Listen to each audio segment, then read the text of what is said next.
Assalamualaikum warahmatullahi wabarakatuh. Perkenalkan, nama saya Rifania Rushda dengan NIM 18010305026, Program Studi Pendidikan Guru Pendidikan Anak Usia Dini, Fakultas Keguruan dan Ilmu Pendidikan, Universitas Muhammadiyah Profesor Dr. Hamka. Pada kesempatan kali ini, saya akan membahas terkait perkembangan otak dan pemberian stimulasi anak pada usia 0-4 tahun. Konten yang akan saya bahas yakni tentang the golden age, perkembangan otak anak, serta pemberian stimulasi. Poin pertama yaitu the golden age atau masa kemasan, di mana segala kelebihan atau keistimewaan yang dimiliki pada masa ini tidak akan dapat terulang untuk kedua kalinya. Itulah sebabnya masa ini sering disebut sebagai masa penentu bagi kehidupan selanjutnya. Pada kondisi the golden age ini juga merupakan suatu peluang emas untuk intervensi yang dapat memacu dalam perkembangan kehidupan anak. Jadi, pada masa the golden age ini, karena pertumbuhan dan perkembangan terjadi sangat pesat, maka disebut sebagai masa penentu bagi kehidupan selanjutnya. Dan juga pada masa ini juga merupakan peluang untuk melakukan intervensi. Intervensi di sini maksudnya adalah upaya yang dapat kita lakukan untuk mengoptimalkan pertumbuhan dan perkembangan anak. Hal ini diperkuat dalam sebuah kajian bahwasannya sekitar 50% kapabilitas kecerdasan manusia terjadi ketika anak berumur 4 tahun, 80% telah terjadi ketika berumur 8 tahun, dan mencapai titik kulminasi ketika anak berumur sekitar 18 tahun. Oleh sebab itu, wajar jika masa anak usia dini disebut dengan masa the golden age, karena dapat kita lihat bahwasannya 50% kapabilitas kecerdasan itu terdapat di usia 4 tahun. Selanjutnya, yakni perkembangan otak anak. Ketika anak dilahirkan, otak bayi mengandung sekitar 100 miliar neuron yang siap melakukan sambungan antar sel selama tahun-tahun pertama. Otak bayi berkembang sangat pesat dengan menghasilkan bertriliun-triliun sambungan antar neuron yang banyaknya melebihi kebutuhan. Sambungan yang triliunan tersebut diperkuat melalui berbagai rangsangan psikososial, karena bila sambungan tersebut tidak diperkuat dengan rangsangan psikososial, maka akan mengalami atrofi atau penyusutan dan akhirnya akan musnah, sehingga dapat mempengaruhi tingkat kecerdasan anak. Rangsangan psikososial di sini adalah rangsangan yang diberikan oleh lingkungan, seperti dari orang tua, keluarga, ataupun teman terdekat.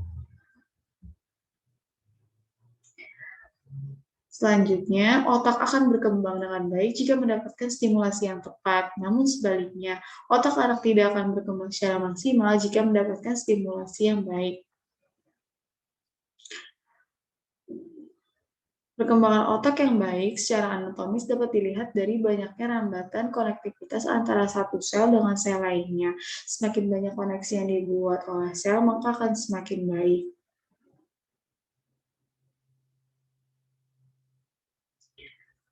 Nah, rambatan yang dimaksud di sini adalah sinaps.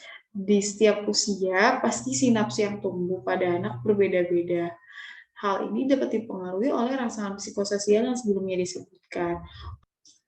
Selanjutnya, hasil penelitian menyebutkan dalam bidang psikologi, fisiologi, dan gizi menunjukkan bahwa separuh dari perkembangan kognitif anak berlangsung dalam kurun waktu antara konsepsi dan umur 4 tahun, sekitar 30% dalam umur 4-8 tahun, dan sisanya 20% berlangsung dalam umur 8-17 tahun. Jika dalam periode ini tidak tersedia zat gizi yang memadai, maka kapasitas otak yang terbentuk tidak akan maksimum, sehingga mengakibatkan lemahnya kecerdasan intelektual sang anak.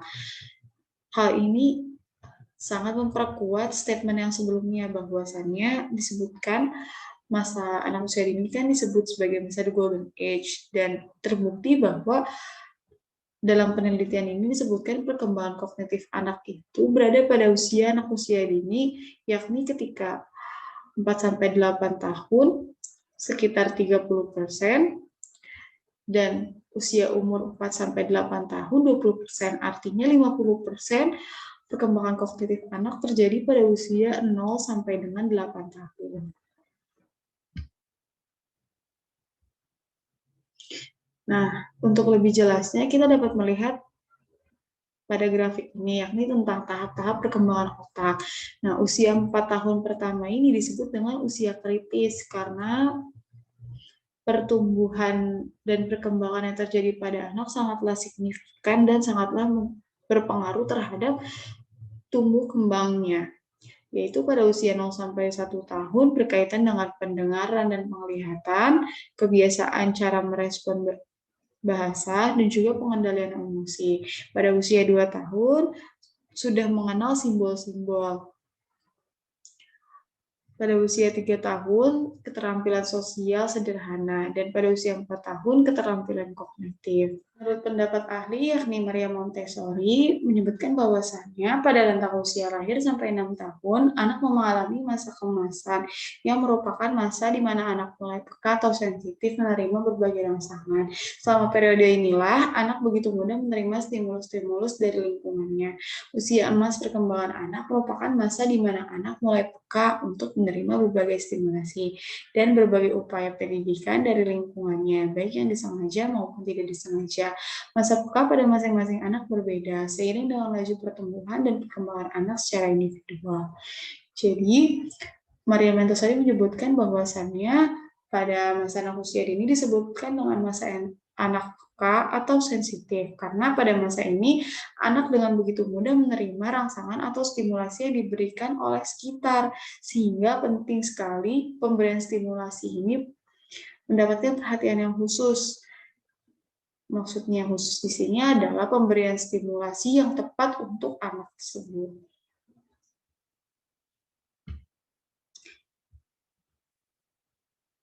Selanjutnya, pendapat ahli atau Jean Piaget menyebutkan perkembangan kognitif ini terbagi menjadi 4 tahap, yakni periode sensori motor usia 0 sampai 2 tahun, periode praoperasional usia 2 sampai 7 tahun, periode operasional konkret usia 8 sampai 11 tahun, dan periode operasional formal usia 11 tahun sampai dewasa.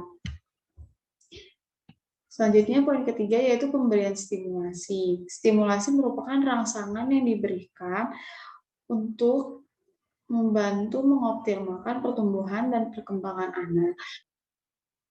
Stimulasi yang dapat diberikan pada anak usia 0 sampai 1 tahun ini berkaitan dengan insting, seperti tersenyum, refleks membuka mulut, refleks untuk mengangkat kepala, dan kemampuan belajar. Hal yang dapat kita lakukan yakni dengan bermain cilukda.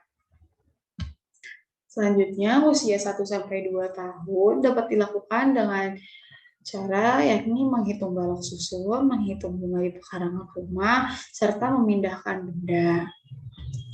Pada usia 2 sampai 3 tahun, stimulasi yang dapat dilakukan yaitu menghitung jumlah mainan, berhitung dengan jari, bernyanyi sambil berhitung. Dan yang terakhir, pemberian stimulasi pada usia 3 sampai 4 tahun dapat dilakukan dengan menghitung jumlah bola, berhitung, dan mengelompokkan mainan. Sekian presentasi yang dapat saya sampaikan. Wabillahi taufiq wal hidayah. Wassalamualaikum warahmatullahi wabarakatuh.